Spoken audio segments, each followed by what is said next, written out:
ایک یہ کہ یہ اہل ایمان کو ان کے اعمال کے صلے اور بدلے کے طور پر ملے گی۔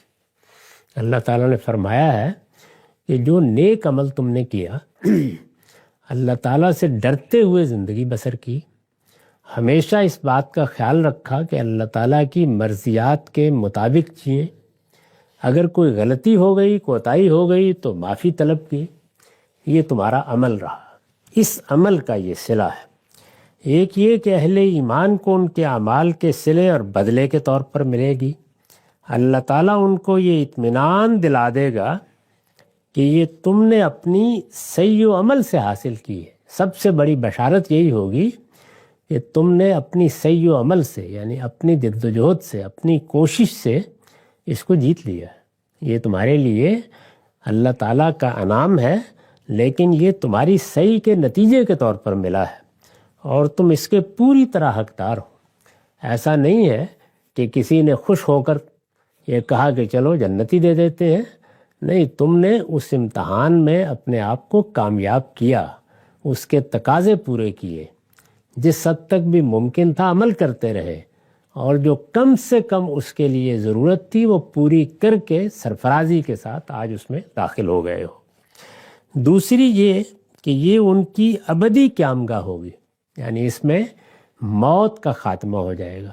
اوپر بیان ہوا ہے کہ زندگی انسان کو سب سے بڑھ کر محبوب ہوتی ہے، لیکن وہ لوگ جو یہاں دنیا کی زندگی میں آخرت کو ماننے کے لیے تیار نہیں ہوئے، وہ وہاں موت کو پکاریں گے۔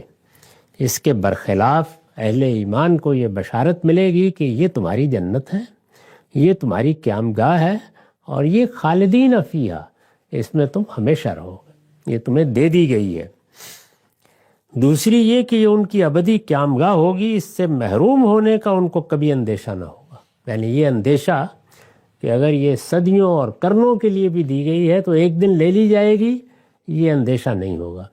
اسی کو قرآن مجید دوسری جگہ جنت کا جب بیان کرتا ہے تو ایک جملے میں تبدیل کر دیتا ہے کہ لا خوف علیہم ولا ہم یحزنون۔ وہاں ان کے لیے نہ کوئی مستقبل کا اندیشہ ہوگا، نہ ماضی کا پچھتاوا ہوگا۔ تیسری یہ کہ اس میں وہ سب کچھ ان کو ملے گا جو وہ چاہیں گے، اور ہمیشہ کے لیے ملے گا۔ یعنی انسان کے لیے اصلی چیز یہ نہیں ہے کہ اس کے سامنے ایک بڑی غیر معمولی تصویر رکھ دی جائے۔ یہ ہو سکتا ہے کہ اس کی طبیعت، اس کا مزاج، اس کی افتاد طبع، اس کی تنوع کیشی وقتی طور پر تو مطمئن ہو جائے، لیکن کچھ دیر استعمال کرنے کے بعد وہ خیال کرے کہ نہیں، مجھے تو یہ چیز ملنی چاہیے تھی۔ تو ارشاد فرمایا کہ ہم نے جنت کو تمہاری خواہش سے متعلق کر دیا ہے۔ جو چاہو گے اور جب جب چاہو گے اور جیسے جیسے چاہو گے وہ پروردگار عطا فرمائے گا، اس کے خزانوں میں کوئی کمی نہیں ہے۔ تیسری یہ کہ اس میں وہ سب کچھ ملے گا جو وہ چاہیں گے اور ہمیشہ کے لیے ملے گا۔ چوتھی یہ کہ اس جنت کا اہل ایمان سے اللہ تعالیٰ نے حتمی وعدہ فرمایا ہے۔